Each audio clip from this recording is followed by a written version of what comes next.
Hey guys, on June 27, 1844, a mob burst into Carthage jail and murdered Joseph and Hyrum Smith. Latter-day Saints considered Joseph to be a martyr for the faith. However, some people feel that he doesn't qualify for that title. I'm not a big fan of haggling over definitions, but I keep seeing this topic pop up, so let's just talk about it. Alright, can Joseph Smith rightly be called a martyr? The answer to that question largely depends on what your definition of a martyr is. The Cambridge Dictionary, Collins Dictionary, Britannica Dictionary, and Vocabulary.com all define martyr in essentially the same terms. A person who suffers very much or is killed because of their religious or political beliefs and is often admired because of it. These definitions cast a rather wide net. A martyr's suffering doesn't have to just be for religious reasons, and their suffering doesn't even have to result in death. So I think Joseph very easily fits within this range of meaning and can thus very comfortably be termed a martyr. As far as I'm concerned, that wraps up this question. End of story. Bye-bye. See you later. Some people, though, appeal to a more narrow definition of the term martyr. For example, Dictionary.com and Merriam-Webster both give a rather broad definition, similar to those we just looked at, in addition to a much more selective definition. Dictionary.com's narrow definition calls a martyr a person who willingly suffers death rather than renounce their religion.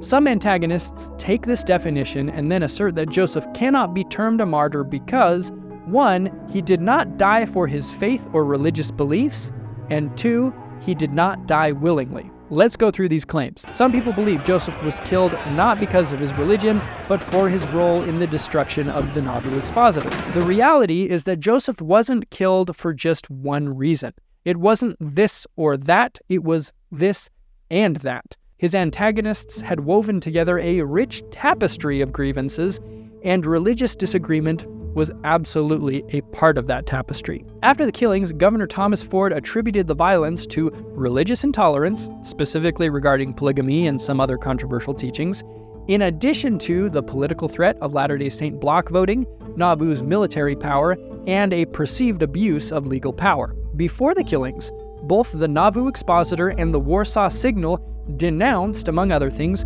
specific controversial Latter-day Saint teachings. One contemporary report of the murders tells us that after Joseph was shot and fell out of the window, William Boris turned him over, struck him, and said, "You are the damned old chieftain. We have him after a long time. Now go, and see your spiritual wives in hell." Joseph was certainly killed, in part because of his religious claims and convictions, which throughout his life he witnessed of and refused to renounce. So, this idea that religion had nothing to do with it just doesn't do it for me. Joseph was the Latter-day Saint prophet. Of course religion was part of the equation. Point number 2, did Joseph die willingly? Some critics say no, because when attacked, Joseph defended himself and his friends with a contraband pepperbox 6-shot pistol. I would argue, however, that you can resist being killed and still be willing to die for your convictions. In other words, being willing to die does not mean you have to go gentle into that good night. Rage against the dying of the light. This is evidenced, for example, by John Fox's Book of Martyrs, first published in 1563, which includes many Christian martyrs who tried to escape, fought back, and even killed those trying to kill them. Likewise, Joseph did not go quietly, but he knew that if he turned himself in and went to Carthage, there was a very good chance he would be killed. He said as much in a letter to the governor just days before his murder. And yet, on June 24, 1844, he willingly and voluntarily turned himself in anyway. William Clayton's journal entry for that day reports, Joseph appeared to feel solemn and thoughtful, and from expressions made to several individuals, he expects nothing but to be massacred. We've got a fistful of other statements to the same effect, which you can pause and read. The mob that killed Joseph actually rushed Carthage jail more than once. Around midnight on the beginning of June 27th, Joseph, Hyrum, and their visitors in the jail braced to the door as they heard the mob advance up the stairs. Dan Jones, who was there, reported that the prophet called out, "Come on, ye assassins, we are ready for you, and would as willingly die now as at daylight." The mob retreated, but they'd be back later that day to finish the job. If you just don't think Joseph fits the definition of a martyr, That's fine. That said, I get the feeling that some people are hesitant to call Joseph a martyr simply because they don't like him or don't agree with his teachings and don't want to sound like they support or admire him. I get that perspective. But if the only people we allow into the martyrdom category are those we like and agree with, I think we're doing something wrong. And I think the Collins Dictionary definition includes an important detail that addresses this issue.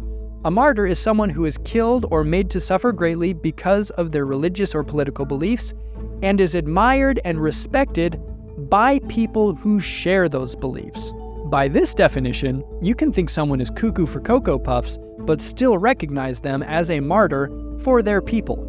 I'm just putting that on the table for you. You can totally disagree with Joseph Smith and still consider him a martyr for Latter-day Saints. I think Joseph can very appropriately be termed a Latter-day Saint martyr. I have no problem with it, but as always, you can come to your own conclusions on this. On a related note, if you want to dive into some juicy rumors that Joseph killed some of his attackers during his final moments in Carthage, go watch this episode and have a great day.